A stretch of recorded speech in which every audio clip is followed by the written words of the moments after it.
very good morning to all dear students. Today we are going to know about subject verb agreement. But before we start this chapter of subject verb agreement, let us know what is subject. So, subject is the noun, pronoun, or phrase that performs the action described by the verb in a sentence. So, what is a subject? A subject is the noun. It may be a pronoun. Noun, noun is any name like Ram, Sham, Geeta, Mohan, Agra. These are all the nouns. Pronoun. Pronoun is that word which is used in place of noun like he, she, it, etc. Or phrase. Or phrase is what? Phrase is a group of words. So, a group of words which works as subject in the sentence. Right? So, what is a subject? Subject is the noun. It may be pronoun, phrase that performs the action described by the verb in a sentence. So if a sentence is there and if the action which is being described by the verb, if that action is played by or that action is performed by noun, pronoun or any phrase, that is known as subject. So subject is what? Subject is that noun or pronoun or phrase which performs the action. And now there are various types of subject. Number one, there is simple subject. Simple subject means where we have just one subject, like we may say the dog runs. The dog runs. So here we see that dog is the subject. Okay, and dog is the common noun. And what is the action that is performed by dog? The action that is performed by dog is runs. So, this sentence is the example of a simple subject. Is it clear?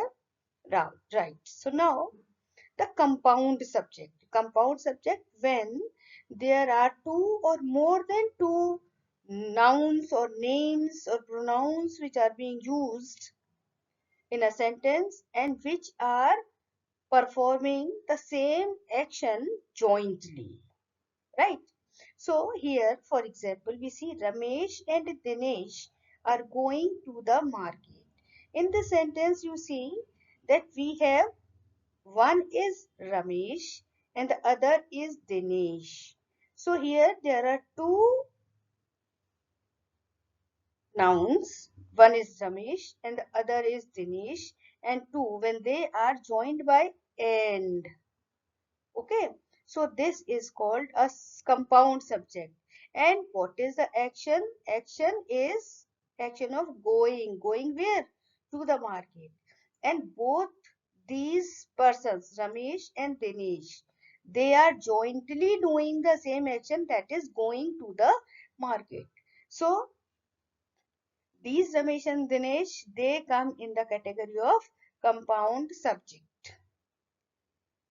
Now the third type of subject is collective subject. Collective subject where we see that a collection of things or a collection of persons or they are being used as subject, right? For example, here we see that the sentence goes like this: the team wins the game. So here you see that team is a collective noun because it is indicating towards a group. Team is a group of certain number of players. So not one, not two, but all the members of the group that are performing a team, they win the game. Okay, so the action of winning is being done by the team. And team is a collective noun. It is a collective subject. Why it is a collective subject? Because it is indicating towards a group of players. So is it clear to all of you? What is a subject? Subject is any noun, pronoun or phrase that performs the action.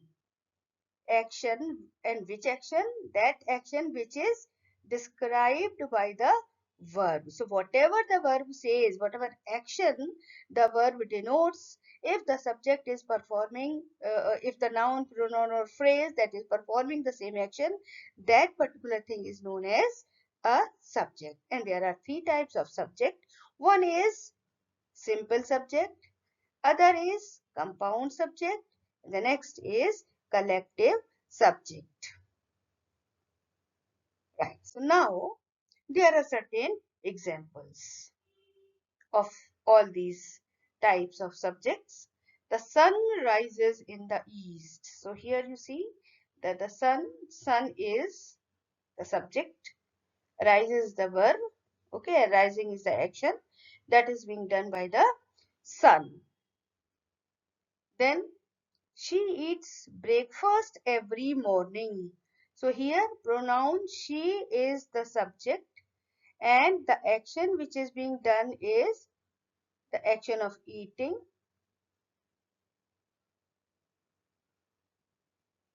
So this is a pronoun. Then the students are studying. Here you see that students is a plural subject. Okay, and common noun, and the action is being done by them is studying. The students are studying. And here the helping verb is are, because the students are plural in number. Right? And the next one is the cat sleeps on the couch. So here cat is a noun, and noun it is a common noun, and the action which is being done by the cat is sleeping. So the cat sleeps on the couch. Then Seema and Reena are going to the school. So Seema and Reena, they are the example of compound noun, right? And what is the action that is being done by them? The action that is being done by them is the action of going to the school. So going is the action which is being done by them. Seema and Reena are compound nouns. So is it clear to all of you? Very good. Now, after knowing what subject is, let us also try to know what is a verb. So now verb is a word that expresses an action, occurrence, or state of being. Verbs are essential part of a sentence as they convey what is happening, has happened, or will happen in the sentence. So, what is a verb? Verb is a word that expresses an action. This we have already come to know, that verb is a word which expresses some action. So, it may be some action, it may be some occurrence, or it may be a state of being, right? And one more thing is also there with the verbs. Verbs are an essential part of a sentence. In the absence of verbs, a sentence cannot be formed. So verbs, they form an essential part of it. And one more thing, they convey what is happening. What is happening means in the present. In the present, what is happening? What has happened? What has happened means what has happened in the past. So present, past, and what will happen in a sentence. And will happen is it indicates towards the future. So a verb denotes all the three tenses also, and those three tenses are present, past, and future. Present, what is happening in the present, what we are doing, or past, what in reality has happened, and future, what will happen in the future, right? So all these three tenses, they are denoted well by a verb in a sentence. So that is why we say that verbs, they are essential part of a sentence. In the absence of a verb, a sentence is impossible. Now, there are various types of verbs, right? So number one, there is action verbs. Action verbs express physical or mental actions. Okay, so if a word, it shows any action, the action may be physical, the action may be mental. Like we say, run, jump, think, or read. So you see, run, what is run? Run is a physical action. Running, jump, again jump is a physical action. Think, think is mental action. Read, read is again mental action. So verbs, they denote some action. Action may be physical or action may be mental.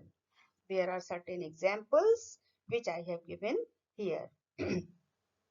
Now linking verbs. These verbs connect the subject of a sentence to the additional information. So, those verbs which link, as the name itself shows that they are linking verbs. They link the subject of a sentence to certain additional information which the sentence provides. So, we see, and these verbs are like be, the various forms of be, seem, and appear. Then helping verbs. Helping verbs. These verbs are used to help form the sentence, mood, or voice of another verb, such as will, would, shall. So helping verbs, they always help in forming the tense, mood, or the voice of another verb. Then we have transitive verbs. Transitive verbs, these verbs take an object. That means these verbs, they always carry some object with them, right? Such as throw. So throw, it always throw a stone, throw a fruit, buy, buy some article, paint, etc. Then intransitive verbs, they do not take an object. So here, intransitive verbs, they do not need any object with them. These verbs are like sleep, laugh, cry, etc.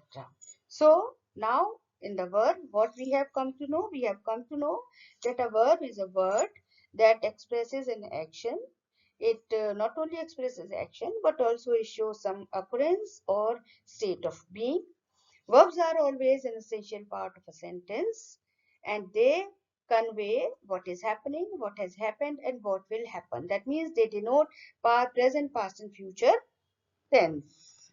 Then there are various types of verbs, and these type of verbs are action verbs, linking verbs, helping verbs, transitive verbs, and intransitive verbs. So action verbs are those which show some action, whether it is mental or physical. Then linking verbs which connect the verb which connect the subject of a sentence to certain additional information. Then helping verbs, which help in forming the tense, mood, or voice of other verb. Then we have transitive verbs. Transitive verbs, they always carry some object, and in the absence of object, their meaning is incomplete. In transitive verb, they do not carry any object with them, and they are complete in themselves. So these are all verbs. Now, certain examples of verbs. She is writing a letter. Writing a letter. Writing shows action. So, and physical action. Writing is a physical action. So, this is an action verb. Then seems. He seems happy. So, here you see that seems is linking the word happy to the subject he. So, that is why seems is a linking verb. Then they will attend the meeting. So here you see that this verb will is working as the helping verb in the sentence.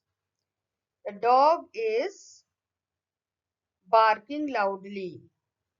So here you see that barking is action verb, of course, and loudly it is showing the action which is being done by the dog, and the action is modified by a verb.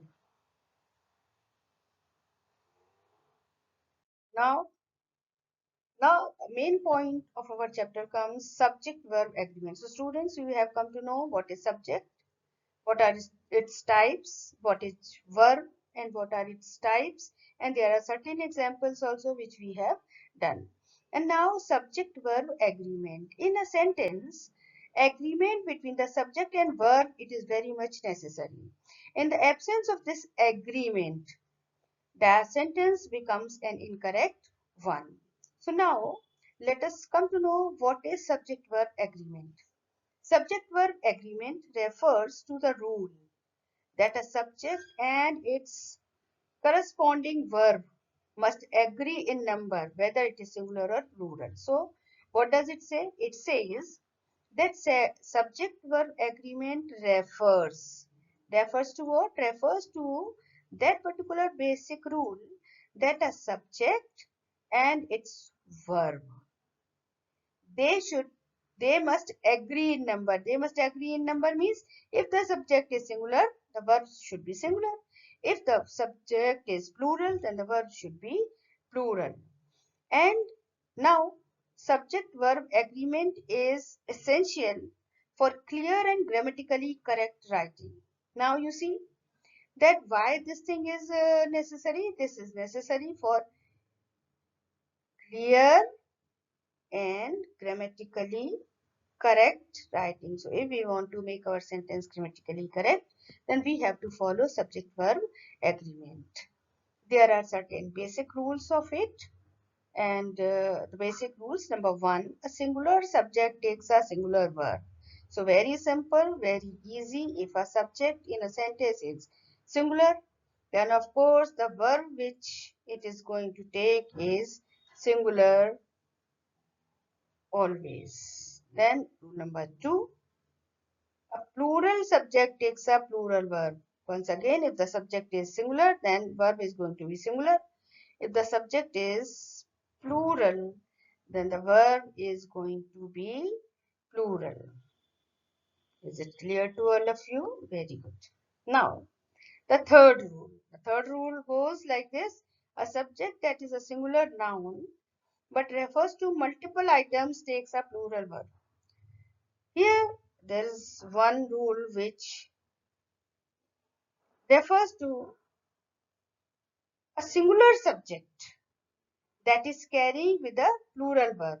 But here the condition lies that if a singular noun is there and that singular noun that is referring to multiple items, then that singular noun, the noun may be singular. But if it is referring to multiple things, multiple items, different items, then it is going to take a plural verb with it. So subject-verb agreement, it is very much necessary for a clear and grammatically correct sentence. And there are three basic rules of it. Number one, a singular subject takes a singular verb, which is very easy. Then just opposite to it, if a subject is plural, then it is going to take a plural verb. And then if a subject is singular, no doubt it is singular, but if it is carrying with it multiple actions or multiple items, then it is going to have a plural verb. Now, the question arises, what is a singular subject? So, a singular subject refers to one person or thing. So, it is very easy. Singular subject means one person or one thing. Okay, and the rule goes like this: use a singular verb with a singular subject. So always we have to use a singular verb if there is a singular subject. Now let us go, or let us take certain examples. The book is on the table. Now you see, the book. Book is a singular verb. So, sorry, the book is a singular subject.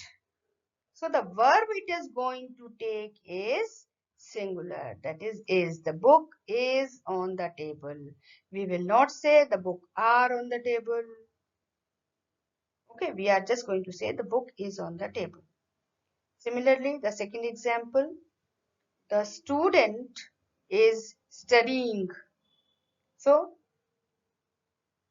again, student is singular.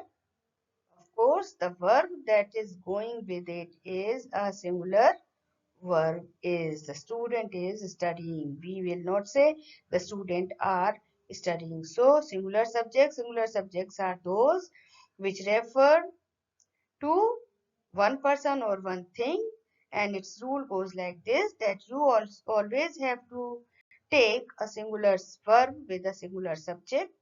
And the example, like the book is on the table, the student is studying. Now, plural subjects. So, what are singular subjects? Singular subjects are those that carry one person or one thing with them, and the plural subjects are they refer to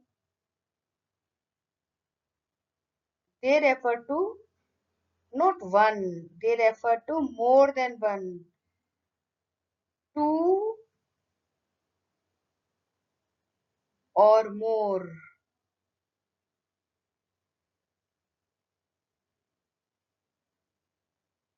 two or more persons or things. Right? So a plural subject is what? It refers to two or more persons or things. And its rule is use a plural verb with a plural subject. Now, its examples. The books are on the table. Simple. Just like the previous one. Because here you see that the subject, it is a plural one. Hence, the verb which we have taken over here is a plural one. So that is why our sentence goes like this. The books are on the table. The second example, students are studying. Here students again, plural, and the verb that is being taken by them is again plural. So the students are studying. Is it clear to all of you? So, what are the plural subjects? Plural subjects are those that refer to two or more persons or things. And its rule is very simple. We all have to use a plural verb with a plural subject. And the examples are like this. The books are on the table. The students are studying. Now, these are the basic rules that a singular noun is going to take a singular verb, or a plural subject is going to take a plural verb, right? But there are now different cases where we have to pay attention on. And those cases I have given the name like special cases. So this is the part 1 of those special cases. And here we see that a pronoun you, if in a sentence a pronoun you is used there, okay, so you always takes the plural verb, whether it is singular or plural. We don't have to pay any attention, we have to just pay attention on this thing. If the pronoun is you is used in a sentence, then we are going to use a plural verb with it. Example, you were invited to come. You were invited. We are not going to say you are invited. Okay, you are an amazing singer. We are not going to say that you is an amazing singer. So wherever in a sentence if we have used a word you, then it is always going to take plural verb with it. Now, if a sentence begins with here or there, the verb agrees with the subject which follows it. For example, here are the ways to live healthy life. So, if the sentence begins with here or if the sentence begins with there, so we will have to see what is the subject that is being followed by the verb, right? So here you see here, here are the ways to live. So ways to live, the different ways to live. Okay, so we and verb, it follows the ways of life, ways of living, right? So that is why, because ways is plural, then we are going to take the verb which is going to be a plural one. Then there is a huge gap between the rich and the poor. And now you see, the sentence is beginning with there and is the connecting verb. Okay. And what does it denote? It denotes towards a huge gap. So this subject is followed by the verb is, right? So if the sentence, if in a sentence we see here or there are there, or if a sentence begins with the words like here or with the words like there, then the verb agrees with the subject which follows it. So we are going to follow what is the subject saying. Then if two subjects, one singular, one plural are connected by either or, neither nor, the verb agrees with the nearer subject. So if two subjects are there, one is singular and the other is plural.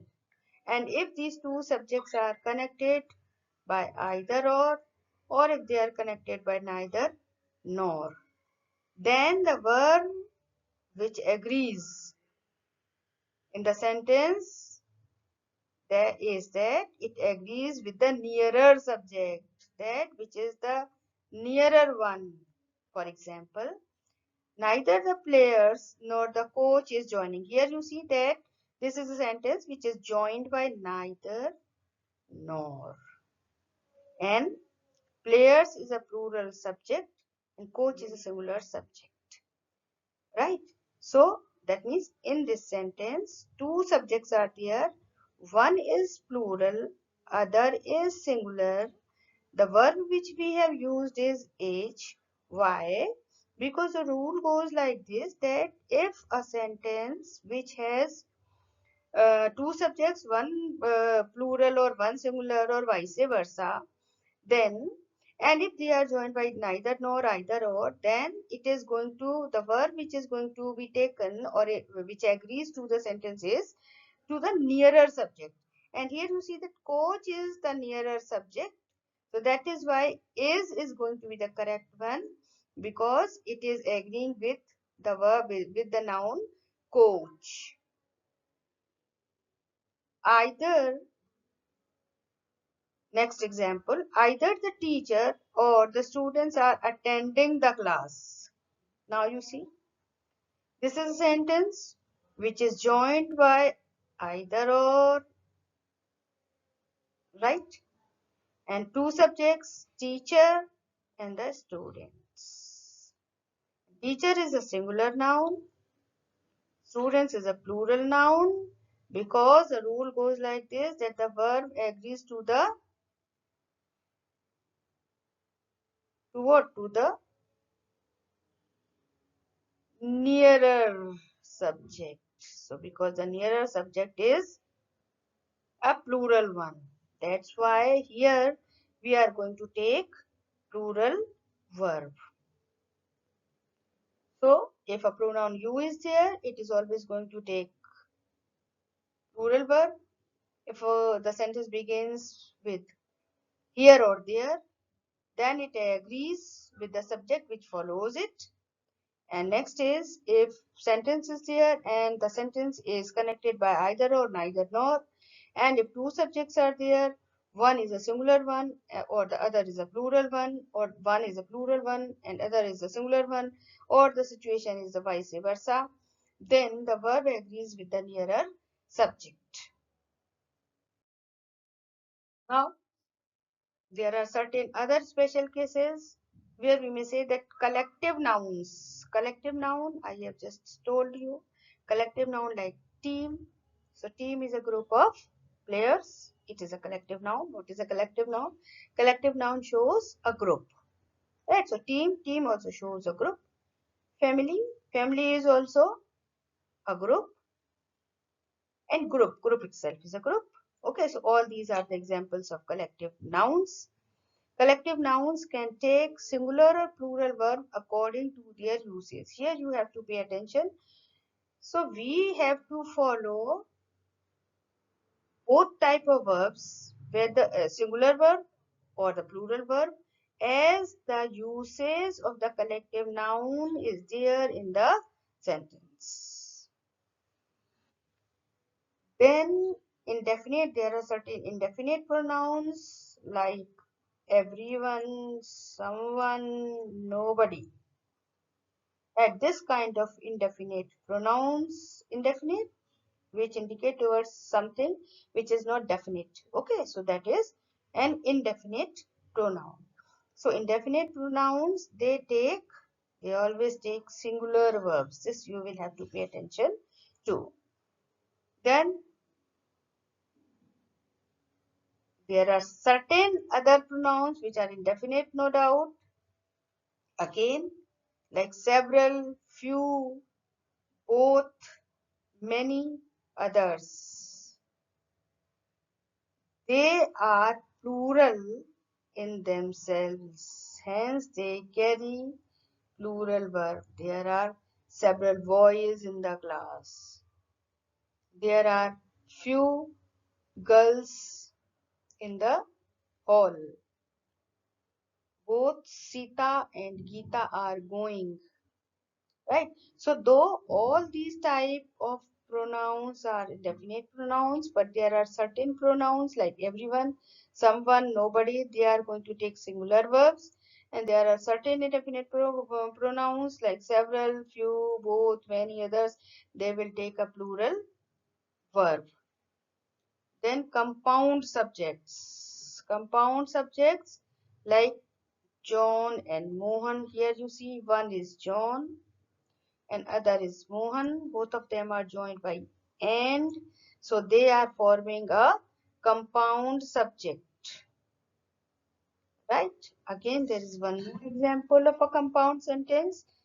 Sita and Sunita. So here you see one subject is Sita, other subject is Sunita, and both are joined by and. Right? So they also form a compound subject. So we have done this rule previously also, that if a compound sentence is there, then the compound sentence is going to have a plural verb. So here we see that collective nouns like team, family, group, etc. They can take singular or plural verbs according to their uses. Then There are indefinite pronouns like everyone, someone, nobody. They will take a singular verb. There are certain indefinite pronouns again, like several, few, both, many, others. They are plural in their meaning, and because they are plural by themselves, so that is why they will take or they will carry a plural verb. Then there are compound subjects in a sentence like John and Mohan, Sita and Sunita, Mahima and Geeta, and many more. Okay, and if they are joined by and, then they are going to take plural verbs. Then now you see that when we go for subject verb agreement, there are certain common errors which knowingly or unknowingly we commit. So these common errors, they fall in various categories. Some of them I have given over here. Like you see, there are certain singular subject with plural verb. Sometimes what happens? Singular subject is there, but the verb we take is plural. You see, team is example of collective noun, but it is here a singular subject, right? And the verb is used by the person is a wrong one. The team are going to the championship. The sentence must be like this. The team is going to the championship because the action which is going to be taken by the team or the members of the team is one that is going to the championship. So, because one action is being denoted by the collective noun or the singular subject, and because of that one action, the verb which is being taken or which should be taken by this particular singular subject should be singular. Then plural subject with singular verb, and sometimes the problem which arises is like when plural subject is being there and singular verb is used with the plural subject. So the example, the students takes their exam seriously. Students. Here you see that the subject is a plural one and takes is a singular verb. So here what the correct sentence is going to be? Students take their exam seriously. Right? Then there are certain errors which are done while using a collective noun. Collective noun, as I told you, that collective noun shows a group. So here you see the jury is divided on the verdict. Jury is the panel of the judges. So when the jury is divided, here we are going to use plural verb. Okay, the jury are divided on the verdict. Indefinite pronoun. Indefinite pronoun. Everyone are invited to the party. Everyone, I have just told you that everyone always takes a singular verb. So here everyone is invited to the party. Then compound subject. Sometimes subject is a compound one, but still the verb which is being taken by the student is a singular one, as I have told you that if a compound subject is there and if it is being joined by and, it carries a singular verb. So John and Mohan and John and Mary is going to the movie. Here you see John and Mary is going to the movie. Nahi. Here we will say that John and Mary, because action is the same. That is why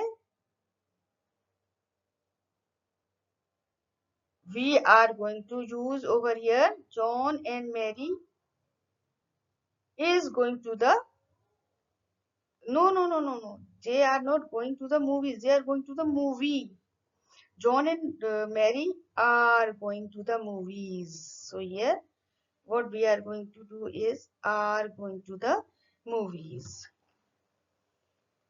Then relative pronoun, the student who are struggling with the material needs extra help. You see, student. Student is a singular noun. It is connected by a relative pronoun. The material needs means the student is a singular one. So the student who is struggling with the material needs extra help. So these are certain common errors, and in the common errors we see that sometimes singular subject, with singular subject plural verb is used, which is a wrong use of it. Sometimes plural subject it carries with the singular verb, again it is a wrong use. Then there are certain errors of collective noun, there are certain errors of indefinite pronoun, and sometimes the errors are being done while using with the compound subject, and sometimes relative pronoun also carries a wrong verb with it, and these are all the common errors which are generally done without knowingly. So we should know all these common errors, and we should try to make sure that the sentence which we are writing is going to be a correct one. So thank you for being here with me.